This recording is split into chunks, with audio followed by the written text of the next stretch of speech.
With Dave and Mecky, shiny side out on Revolution Radio, the number one listener-supported talk radio on the net.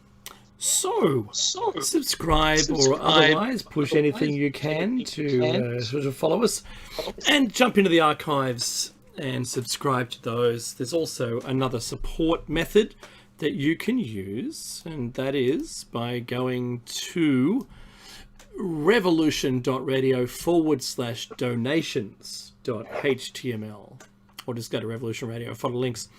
Look, it's Patreon doesn't hurt you, and all donations are needed to keep running the station. Now, Mecky and I, we need to create content. So we create content, and it's your responsibility. If you like anything we say, anything at all, if you support us, you can support us directly, but support the station first.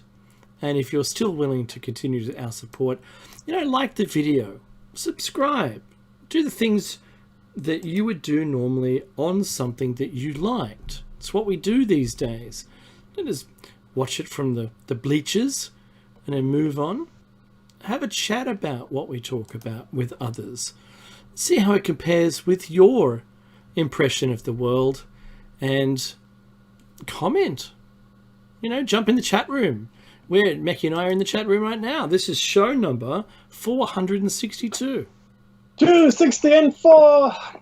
It's nearly 10 years, Mecky. It's just crazy. And you can talk to us while we're on air, and I think that's really important. The station also has things for sale, so you can get an EMP-proof thumb drive with survival documents on it, or you can even get a seed pack that can store for 10 years in the freezer should the S hit the F. But I think we're all seeing that is much closer now than probably it's ever been. And if you're like me and you like to prepare and you ensure that your family is safe and do the things you feel is necessary to sustain you should there be no electricity, should the civilization that we currently are aware of they kind of disappear. But moving on that, Mecky, our show title, this is I think the 4th or 5th show in this, and we did lose one, but we're doing a wrap-up today, and I think we're going to summarize. You can get the detail in the prior ones, but this is the Great Reset Wrap-Up. Yeah, it's a wrap-up, all right.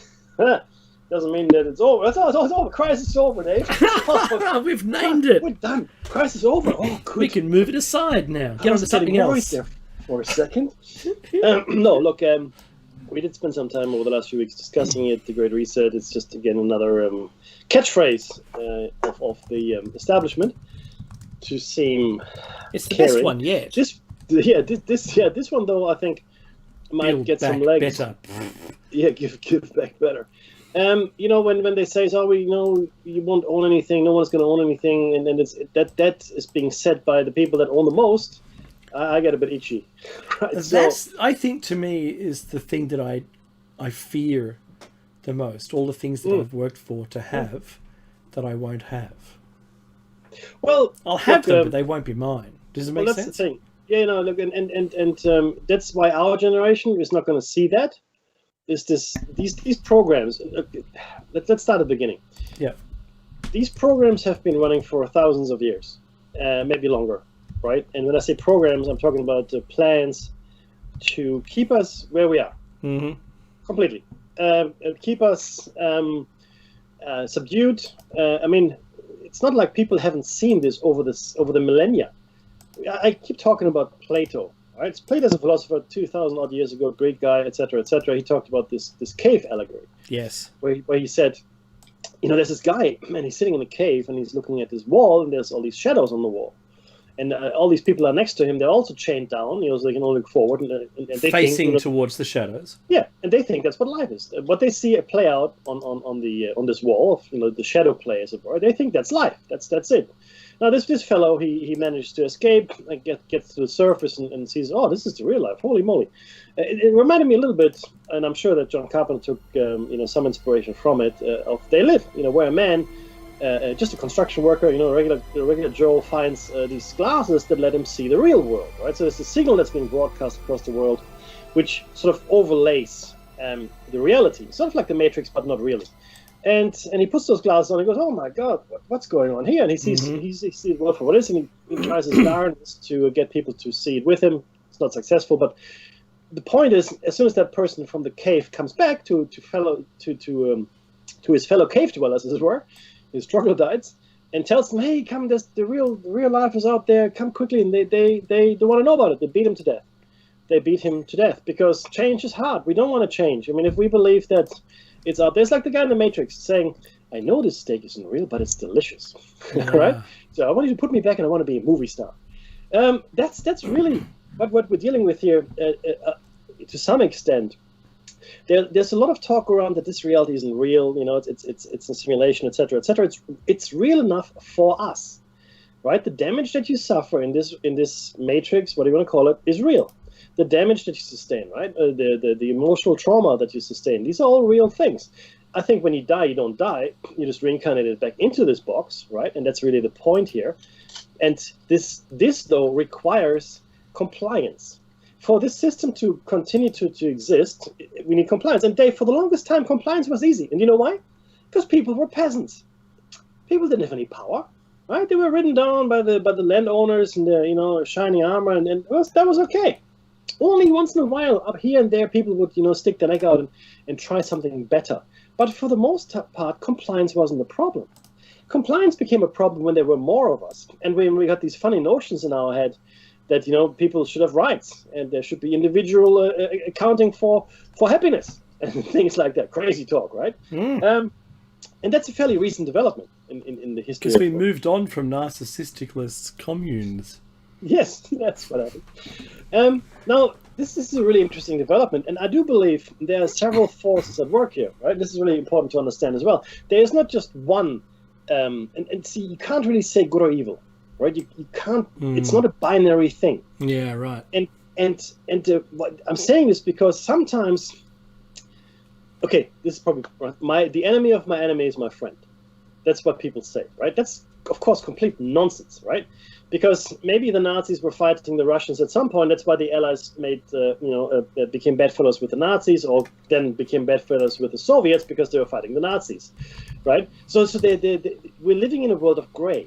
Black and white don't exist. There is no true evil per se, right? There's only the perception of it. And even if you say, oh, what about this and that?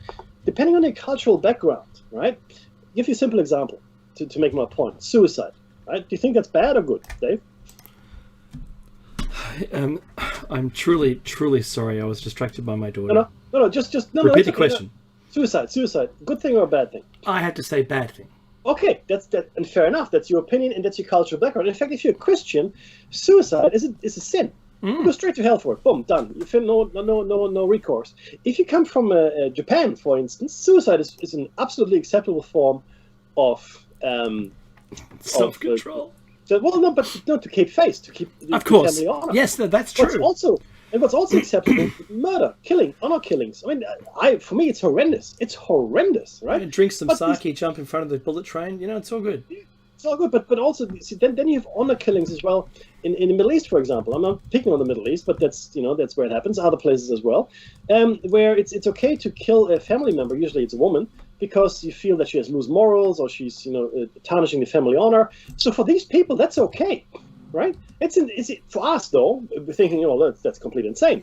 So it's very, very hard to come to a common denominator as to morality, ethics, etc., etc. But sometimes in our gut, we know what's wrong.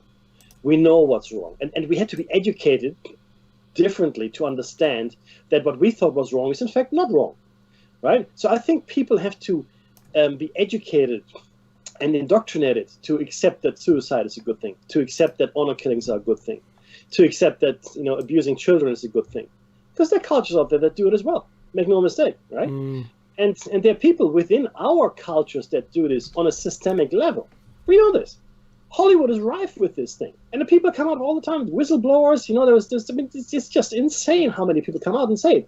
My point here is, right, that this whole thing has become very, very gray, and it's very, very difficult to find your compass, your moral compass, right? And that's really the point. That's what they want. They want to muddy the waters. They want to make it harder for you to understand what's right, what's wrong. For us, the key critical thing, the one overriding thing, the one overriding activity that we have to undertake in our lifetime is to get out of this box. That's it. Mm-hmm. We have to do whatever we can not to be reborn into this prison. We are being kept here, and this goes into the hypothesis, we're being kept here because this reality seems to need ours to exist. Right? The double-slit experiment is very clear. Again, I know, I don't care if you hate me for it, but without consciousness, without an observer, and people say, oh, we're not talking about a person looking at it, we're just talking about, like a measurement device. No. The measurement is, in and of itself, is irrelevant unless somebody looks at the result. Okay? You can measure all you want. But it's the act of looking at the results, having a conscious mind, in my opinion, to look at the result of these experiments that then triggers the outcome. Because you don't know what it is until you look at it. That's Schrodinger's cat. You don't know until you look at it. You have to open the box to see if the cat is dead. And someone has to open the box, not a robot measuring device. A person, right, with a brain has to look at what's happening here. Oh, the cat is dead, right? Because until then, the cat is neither dead nor alive. It's all until you discover the outcome. Until you discover the outcome, but you have to discover the outcome. That's my point here. So each time we have got quantum decoherence, right? Each time the probabilities of everything collapse into the one outcome, which is our reality, is us. That's us. We are doing that. And we are kept here on this plane of existence to do that, to fulfill that function. Why? I don't know. Somebody really, really is attached to this place and wants it to continue as it is, right?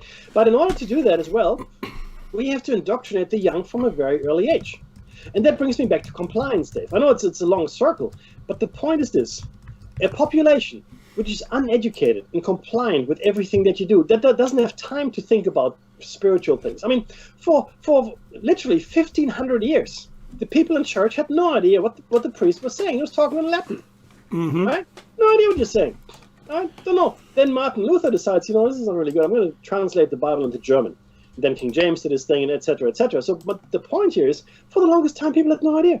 Spiritual, we leave that to the priest. He'll tell us what to do. Wielding unbelievable power over people. Right? That has been replaced by the state and by entertainment and by drugs and by other things. I mean, it's still there, but it's no longer as powerful as it once was. Religion is. And it still is in places, Dave, where the population isn't as educated as you would like it to be. Religion is still very much a powerful force. In other places where people have been educated, entertainment, politics, the cult of the celebrities and all those other things, consumerism, they have taken over, right? And they have given us a really ambiguous kind of moral swamp. Now, in the olden days, religion was very clear cut. This is good. This is bad. This is evil. This is not. Now, the church itself, the people that ran the church, they weren't bound by these rules. You look at any religion. You look at their history, right? You really research and study their history. You would be horrified of the stuff that went on. You would be horrified what these people did in the name of God or gods or whoever, right? Mm-hmm. Allah, I don't care. Yeah, horrified. But the average Joe, or Jane for that matter, you got to toe the line, you're into hell straight away. If you look at what the popes did and the mullahs and all the others, oh my Lord, I tell you. But and we are now they have now succeeded in making us ethically and morally ambivalent. It's a really interesting thing. And look, I have friends that are. Maybe confused about the gender, and I get all that, right?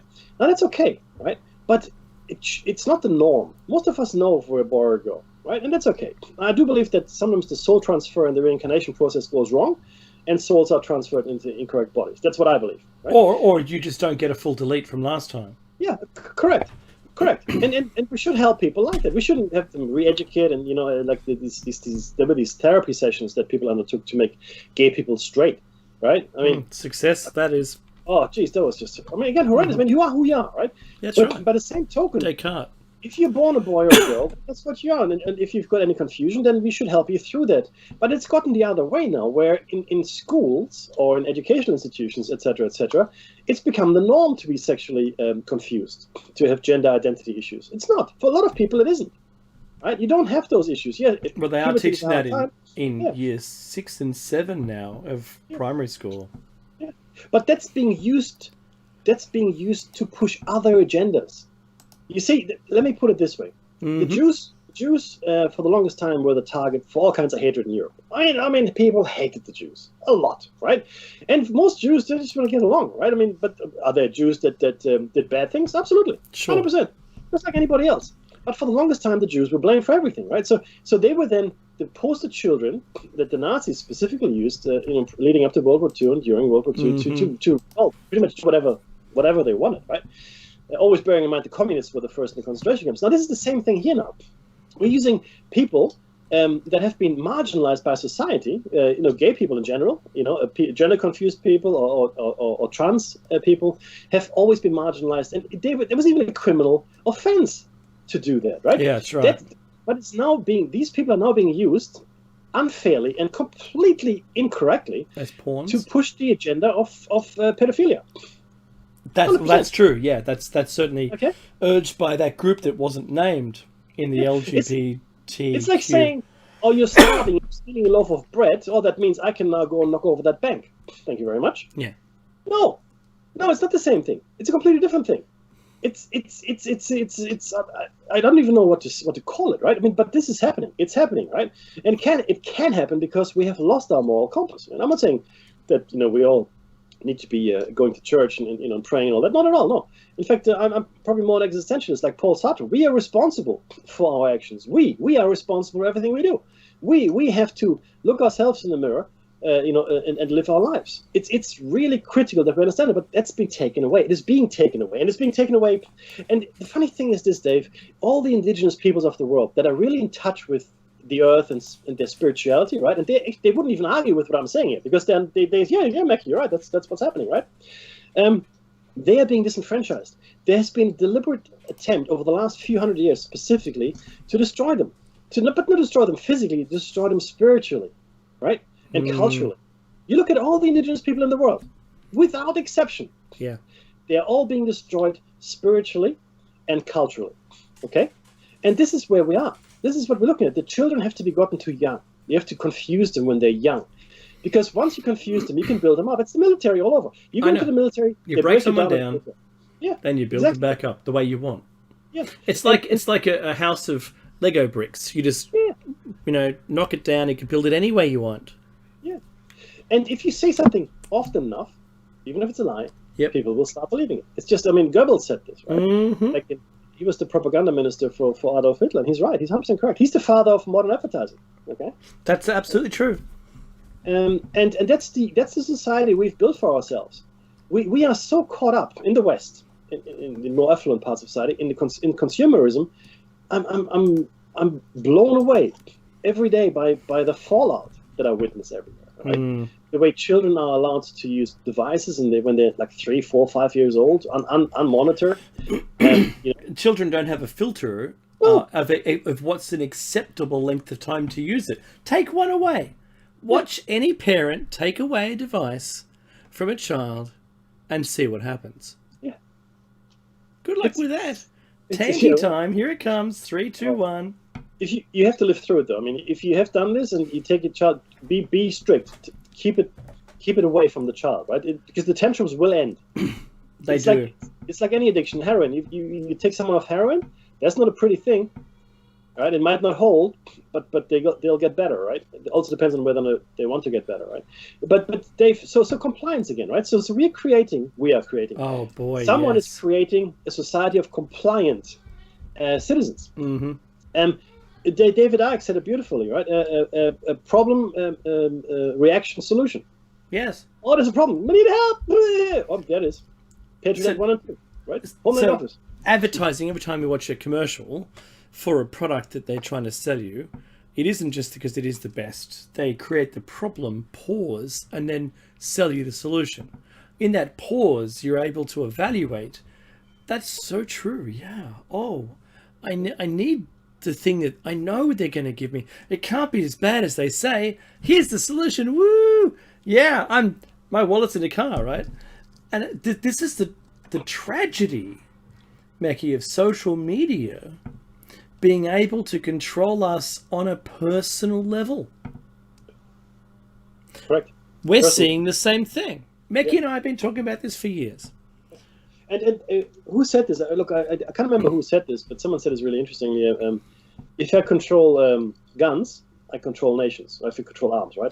But if I control food, I control the individuals. Right? That's true. Yeah. But it goes further. Now, yes, food is still important and bread and games. But see, the other part of that is the games bit, like the Romans knew.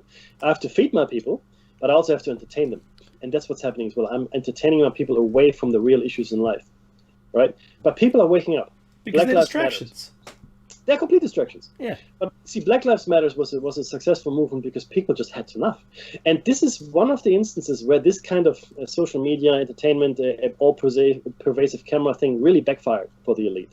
It really backfired. Unless, of course, it was intended to cause. Oh, well, then it was completely successful. And exactly, right? So you never know. And this is the thing. You can never know what the intended outcome was, if it was a coincidence, if it was just an accident. For the most part, I believe that everything that happens has got some kind of plan behind it that's working against me.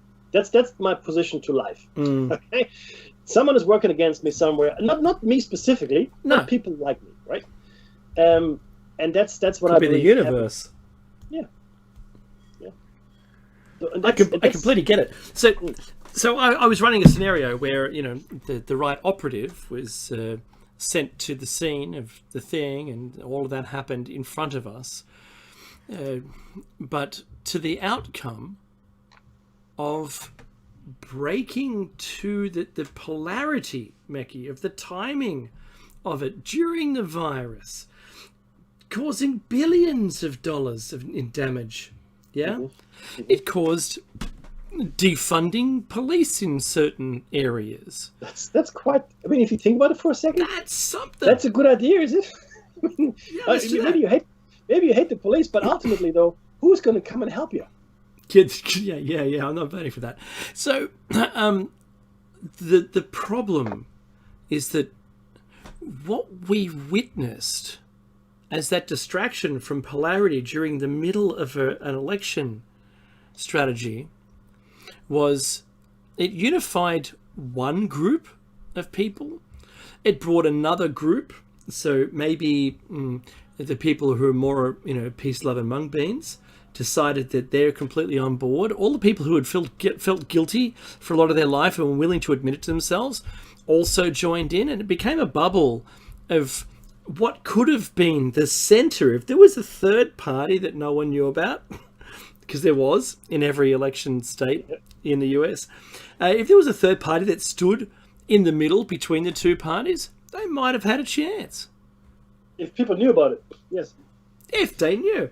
But this is the thing. We didn't, and we were distracted. And while Mickey and I live in Australia, we can't vote anyway in the US elections. What we've got is a view, like a looking glass into affairs within the US that it maybe gets blinded by distractions within the US. So from our perspective, I think we have a nice view. Now, if we could, but it's like that cube, Mickey. It doesn't matter which side you're looking in, you might be seeing the same object, but from a different angle. And I think it's quite important. Yeah, that's really actually. There's this just to illustrate your point. There was a meme I recently saw. A mirror. Imagine a mirror, a long mirror that has in front of it an apple. So in the mirror, you see a beautiful red apple, juicy, fantastic. But you're looking at the mirror from behind the apple. So you're on the other side of the apple, and the other side of the apple is quite rotten, right? So you're seeing the beautiful image of the apple in the mirror, and that's the point of view that people want you to have, I guess.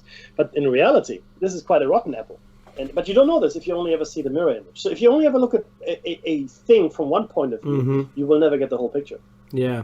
And then look, our audience, Mickey, may be a little bit more discerning than that and realize that you don't take media from a single source, for instance. You don't take a single point of view message. Try to find as much as you can and then learn what the little nugget of truth was in the middle. But Mickey, this wrapping it into the wrap-up, the Great Reset. If it was all planned, and this is an elite's move, and you know, there's pawns on the board, and they're moving them around, and they have a greater plan, or grand plan, this Great Reset. Not if they do, they do. But whether or not their actions drove this to that, drove the outcome, and whether social media is or has been complicit or is currently complicit in the orchestration of this move. And now we're seeing Biden has some big tech companies who are also in the Davos group, in the elite group, being part of his front bench, so to speak. So will we see more and more of those controls as there's an inundation rather than a separation? Remember the separation of state and church, the decree?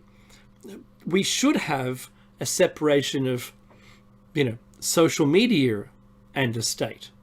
But I think where that train has not only left the station, but it's run its entire course and is now dismantled for spare parts.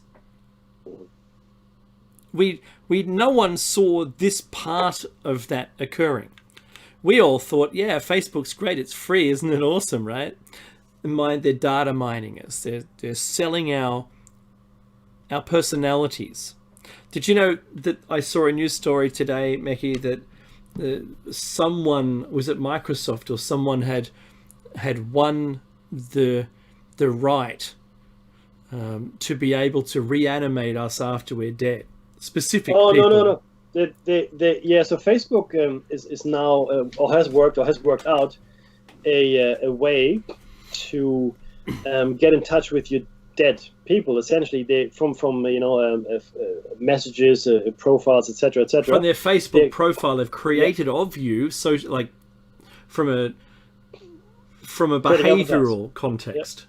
They're creating avatars to resurrect the dead. I mean, not really resurrect, but in a digital sense, yes. Which, of course, is well. I mean, I've had people in my family that passed away. Do I want them to be digitally resurrected? No, I do not. I do not. It doesn't give me any comfort, and in fact, I find this creepy to the extreme. I have to agree. There's no new information that I could glean, unless, of course, that none of my parents or anyone that I've been close to has passed away that has been on social media of late. No one that I would like to be able to converse with. However, if, Mekhi, by some strange chance, there was some misbehaving going on in the family tree, if you know what I'm saying, and you did ask them and finally got onto a topic. Oh, what about, Sharon, Uncle Doug? Then they go, oh yeah, this is the avatar talking to you. Yeah, well, we had a fling for a while. Wow, there's a family revelation to bring up at Christmas. You can see how that could go south on you. I think it's kind of a bad idea to reanimate someone. If it was a totally famous person and all they had was a bunch of, let's say one of the Kardashians, and all they did every day was just post more photos of themselves, it wouldn't be worth watching. Yeah. Because it'd be the same coffin you'd see every day. I'm kidding. Decomposition. Don't hate on the Kardashians. I'm not trying to. I know I did, but I'm not trying to. I do. I hate them. I'm a hater. I wouldn't want to go to Mars sitting next to a Kardashian knowing that in that 4 square meter box that I had to share the rest of my life with someone that was so self-absorbed. Two spaceships, Dave. I got the answer for you. 2 spaceships. One straight to the dark side of the sun. Yes. That's the Kardashian. That's right. Yeah. We're going to London. The B ship. The B ship, Mekhi. And the A ship, we're going to Mars. Thank you very much. All Kardashians and Kardashian-like people on spaceship A, or B, whatever. Yep. You're going to the sun. Oh, but it's so hot. Don't worry. We're going to land on the dark side of the sun. Yes. At night. Goody. At night. Yeah, it'll be at night. It'll be fine.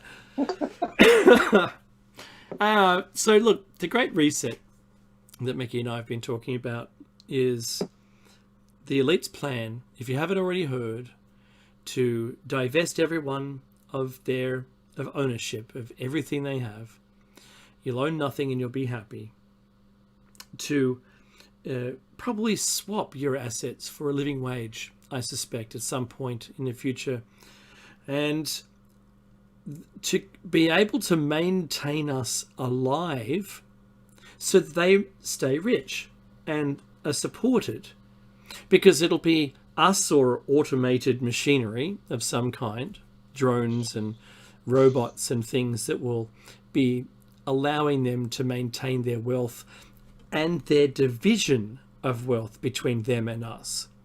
Since they're taking all our wealth away, this just seems like, the castle and the poor peasants living around a castle, Mickey. Yep. Doesn't it? Well, but this is the thing. With their rules. It's not a new thing. This is not a new model. It's called feudalism. And for the longest time once we settled into cities, right, soon we started to live in feudal societies. Mm-hmm. Because before that, we didn't really own anything. Right? We were just nomads, wandering around. That's what we did. But look, there's a longer story to it. But then once we settled into cities, people started owning stuff. And a few people own a lot more than others, and they started, being dead. And eventually something that we call a feudal society emerged, where most people worked for very few people, and we're still there in very many ways. But we've sort of dug ourselves out of that feudal kind of system, and the Magna Carta, of course, was a big step forward, getting rights or natural rights to some people. But ultimately, we're going just back to the feudal system, where a few people will own everything, and you will live on a piece of land that you might work for someone, but you're just a serf. You're just a slave in anything but name.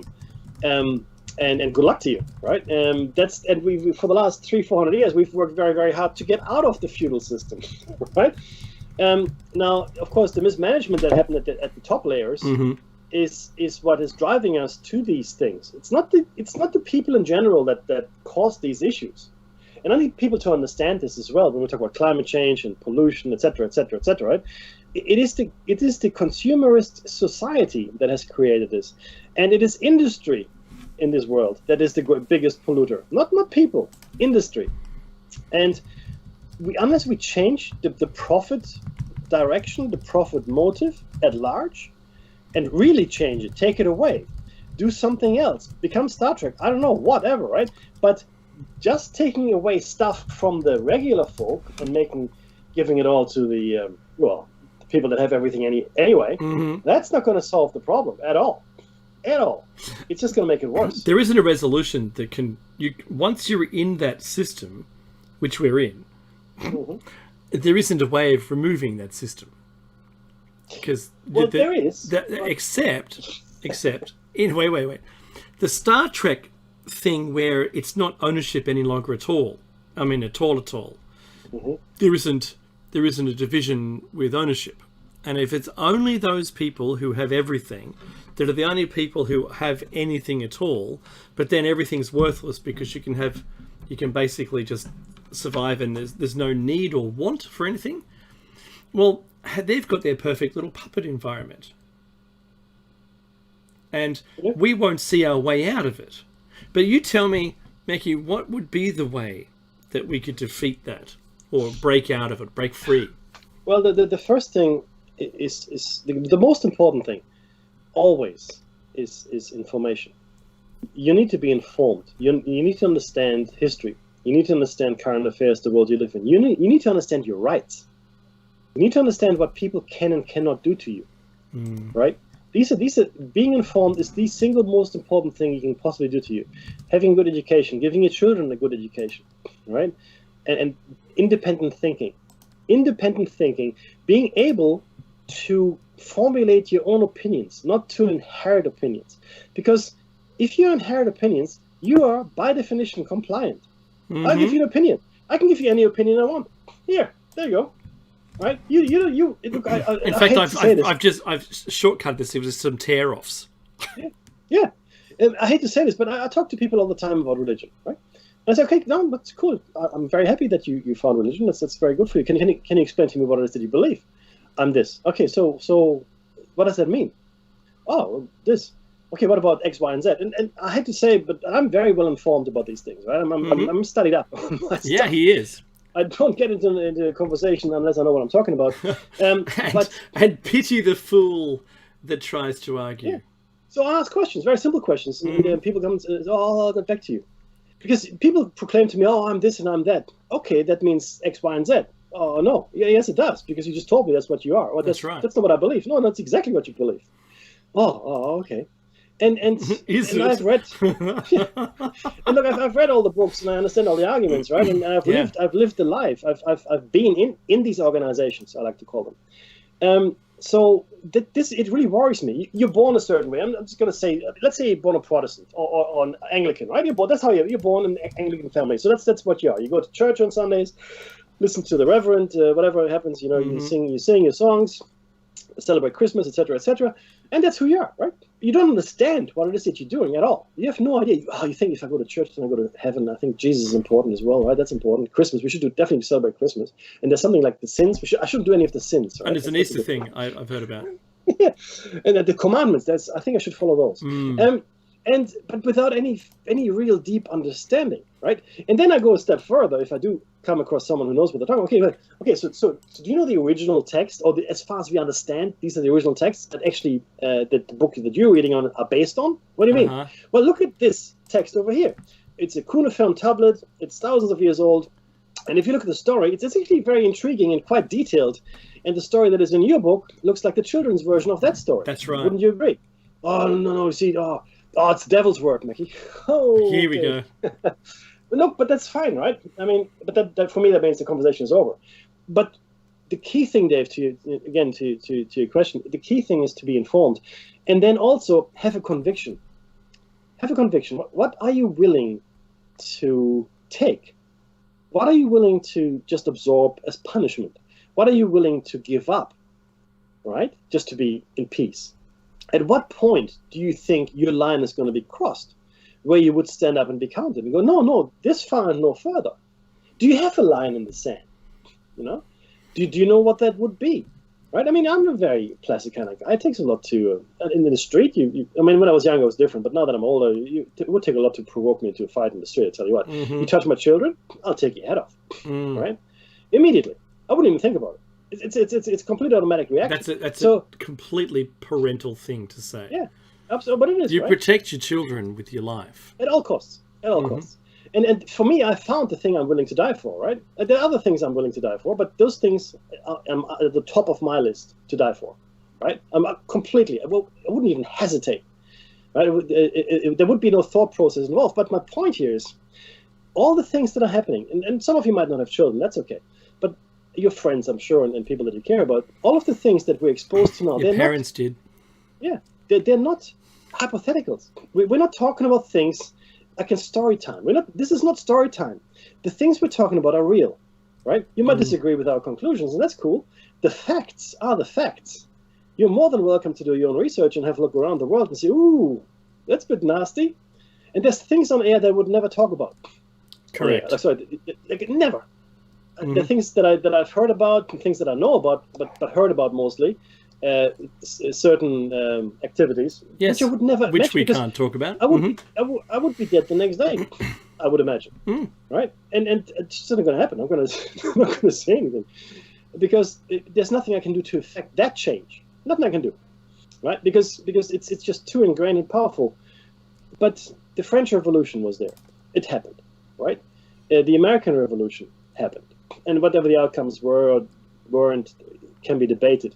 The communist revolutions happened. Right? Now, you have to understand the communist revolutions, they weren't designed for the countries they took place in. China and Russia should never have been communist countries. Karl Marx and Engels designed the communist manifestos, if you will, das Kapital, and the ideology of communism for Germany and England. Because they looked at industrial nations where the workers had no rights. The workers had no rights, zero, none. Right? And it was part of that struggle between the communists, the nationalists, and all the others, the socialists, that gave rise to unions and rise to the rights of workers. So these are outcomes of the communist movement: having a union, having workers' rights, having a paid holiday. You might hate communists all day long. That's fine. But what you see what you saw in Soviet Russia, and in China and Cuba, even, right, Vietnam for that matter, those are not communist states. That's not what Karl Marx had in mind at all, or Friedrich Engels. That wasn't it, right? You have to understand this. And without those movements, we wouldn't be in a position of I guess, workers' paradise that we are. So you need to understand history. Don't just hate on something because, oh, communists, socialists, let's hate them. Understand the history. Without those movements, there would be no unions. I'm going as far as saying there would be no women's vote, because all this awakening of rights, workers' rights, women's rights, right? They're all connected. People became aware. Oh, this is not the way we should live. And they found there were battles. People were killed.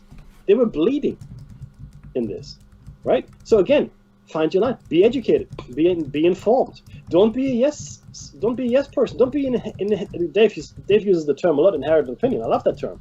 Don't be that person with the inherent, no, these people are evil. Oh, okay, based on what? Oh, this person. Again, it might sound like we support Trump or Biden. We don't. No. I don't care for either of them. Not in the slightest. I think out of 300 million people, you've picked the two worst. The worst people you could possibly pick. When you ask me what I support, Mickey, I'll let you know. What do you support, my friend? Democracy. Yeah, real democracy. Yeah.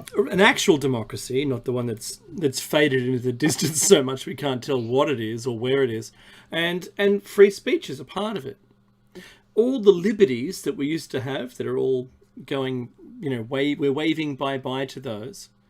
All of those, I mean, we should put little tombstones in the front of our, residences with all the things we've been losing in our democracies. I think they're fading so fast. And Mackie, what I was trying to tell people was the little side street from democracy as you're driving down Democracy Lane, and that little side street, which is fascism, that's a circuit. It's just a single house in a cul-de-sac.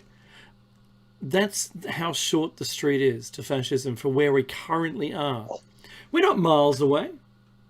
We're in this position right now where we can totally be ruled by an elite class, where all of the messaging is controlled, where it's then a crime to say, to speak out against that ruling group. Yes. Right? Yes. Where the only one television station will need for any media is theirs, and there won't be any others. That's the reason you only need the Bible. All the other books either agree with the Bible or they don't. If they don't, they should be burned. There you go. So that's very funny. This is the problem that we're in. We have all of the tech around us right now that can identify our person, who we are. They can identify your gait by the way you walk without seeing your face. They can identify you and your face and your social media, and they can sentiment analysis not only what you're typing, but historically create a psychological profile of you from all of the data they have available to them. This in the wrong hands, which it's currently in the wrong hands, and thinking about where the power is leaning towards, and that is their control. It isn't a thing that I thought we were like 5 years ago. It's too far away. We're here. We've arrived. The train doors, like the train analogies today, the train doors have just gone psh, and we're at the station. We're here. 100%. What do we do? Well, you can't do anything. It's too late. Just wait till AI sends a drone to your house and it knocks on the door, you open it, and phew. And now you're taken off for reprogramming.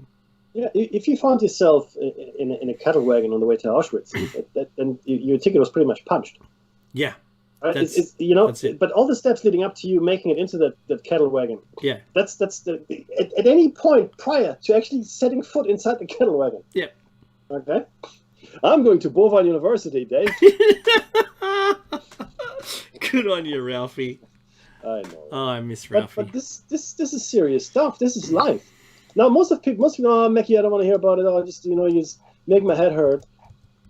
What's going to hurt is not going to be your head, my friend. It's not going to be your head. You have to stand up and be counted. And I don't mean this in a violent way. I mean this in an activity, in an active way. Be part of your community. Be part of the discourse. Be part of the conversation. Protest if you want, peacefully, right? Don't let them take everything away just to make you feel safe. because Dave, we give it away. I mean, this whole AI thing, right? Oh, but we will be so much safer because because you just said I can identify terrorists by the way they walk, right? Mm-hmm. I can do this, I can do that. No more bad guys gonna threaten me, right? And yet I never leave my house because I'm terrified, but I feel pretty safe. It's insane. If they trended you to be likely to do something, they could disarm you. Yeah. And I don't mean from a weapon. I mean free crime. Mentally disarm you. Not just AI sway you back into the herd like a like a cattle dog does to cattle during a muster, but rather, either forcefully or you just get deleted. Yeah. If we have no assets, geez, that's going to be easy, isn't it? Yeah. Imagine how easy it would be just to make someone. Because you don't exist anymore. Back. You don't have to go back. I mean, you have nothing. So if the computer decides the I don't know, you might have like a cubicle, a room, whatever. Oh no, you no longer exist. Oh, your job now is gone now. There's a TV show called Norweigen in the 90s. I don't remember for one season. There was this a journalist. He was a wartime correspondent, right? And he was just exhibiting some pictures in a show one night. And one of them showed one of them showed people just about to be executed. One of the pictures, and suddenly he went to dinner with his wife to celebrate success of his show, which was good, showing. And then he went out somewhere and he came back and his key didn't fit. Oh, and then his wife goes, "I don't know you," and his friends and neighbors didn't know him. The restaurant didn't know him. Nobody. He had been completely erased. Now it's actually a really good show if you get a chance to watch it. Nowhere Man. And surprisingly, it does sound so familiar. Oh, it was a fabulous show. Now, what happened in the end is nothing. The point is that could happen to you. Your existence could be erased. I mean, of course, people that still know you, they would probably still know you, but would they want anything to do with you because you've been ostracized? The worst punishment in the olden days people could have, like when they're living in villages and small tribes, banishment. If you're shunned, yes. If you're banished from the tribe, if you're banished from the village, you're pretty much done. You will die, right? Well, not everybody, but that was the idea. And we can do that today. And in China, they're galloping towards that, Dave. They're galloping toward this AI society where people are having they've got cities where they've got social credit in place now. That's right. You better smile at everybody. I'm telling you right now, you better keep smiling. Let the hooks do their work. That's right. Okay? Yeah, so thinking, like, if your profile suggests you're leaning down the wrong path to no longer thinking that the government's fantastic or your governance is fantastic, then it's over. Like, I can't imagine what life would be like under the control of, to start with, it would be the elites, and then that would quickly morph into there being an AI, because I do think there's going to be some AI that's taking care of all of us like pets at some point in the future, right? It has to be said, and I find it a little unsettling, to be honest, as that adjustment period between now and then. Yeah. I wonder how readily acceptable pliant we're going to be to accept that way of life. Yeah. Because at the moment, our fear is leading us towards vaccination. We're going to more likely see more events that require us to continue down a path. It's not just enough for us to turn at the fork and stare blindly at the fork without moving our legs. We're going to have to actually go and take that path. Yes. So that's where I'm kind of a little concerned that we're going to be confronted with choices or events that require us no choice whatsoever. That will blindly, like the Patriot Act, that never got repealed, right? Was never read by. No, that's right. Like the Omnibus Bill, 6,000 pages. Good luck with that, right? Yeah. No one read it. It's all passed, whatever it meant. it's probably all Great Reset. Yeah, these are all the rules that have been to the amendments, and yeah. So just like them in, I think, federally in America, they wanted to ban smoking to 21 federally in the US, and now Australia is talking about the same thing. Really? Yeah, including vaping. That's I'm sure there's the tobacco industry has a couple of words to say about. Well, they do. They've complied with all the other requests so far that we know of, but at some point, that's like what's it, $2 a packet, right? To produce, $50 a packet to sell. I know, but if you but people still buy it. But if you tell me I can't sell my product anymore, my business is done. Thank you very much. I'll be banning pies now. All pie shops are closed. Oh, okay. Yeah. We're living in a nanny state. Now, do I think secondhand smoke is a thing? Sure it is. But ultimately, we all make choices in life, right? Mm-hmm. And I know my mother worked in an office where everybody smoked. I used to visit her, right? Back in Me 70s. too. I worked in one. And not everybody died of lung cancer there. So just want to point that out here, right? Some people never smoke and die of lung cancer. Is there correlation between smoking and lung cancer? Absolutely there is. Mm-hmm. Absolutely there is. But it's like with anything, right? You take choices away. I mean, for crying out loud, 100 years ago, I could have gone to an apothecary or chemist and ordered myself a little hit of cocaine and some gasoline over the counter. Get some heroin as well. Thank you very much. And get a Coke over the counter. Yep. No prescription. People didn't run riot in the street. It wasn't Barbary, right? No, but we've been over the years, over the decades, we have been so. In German, it's called entmündigt. It means they take away your right to make a decision. You're no longer mentally fit to make a decision. So everything in any state kind of scenario, everything is taken out of your hands. You're no longer fit to think for yourself. That's where we are. And we go, okay, yeah, all right, okay, that's okay. So I know I mentioned this. Thank you. It's 7:53, right? Oh, so okay. I know I mentioned this prior in other meetings we've spoken to each other about, and the topics come up. And I can't wait for the corporation to choose me a partner. So the corporation, do you remember that? Rollerball. Yes. The corporation ran everything. That was their equivalent in the movie. And I think it was also that one with Arnie, where the girlfriend was assigned to him. Oh, that was Total Recall, yeah. Yeah, Total Recall. So, when that happens, will I kind of say no? Well, I probably wouldn't. I'm as compliant as the next person. Looker? Wait, is she a looker? Yeah, well, let's hope. Let's hope we're compatible. I don't want it to be like the two pandas going, well, you're a very unattractive man, right? You're not Sveto, you're a very unattractive man. I don't want it to be like that, but I'm as compliant as the next person when it favors me, and I think we're all going to fall into that line. I don't see us fighting this. I see us actually. We're not going to be protesting this beat. No Great Reset. No Great Reset. I want to keep my house. And then, but we see the millennials. Not all of them, of course, but a lot of millennials that we don't want to be tied down with all this civilization stuff. I just want to do my thing. I don't need anything. Now I've got a phone and internet.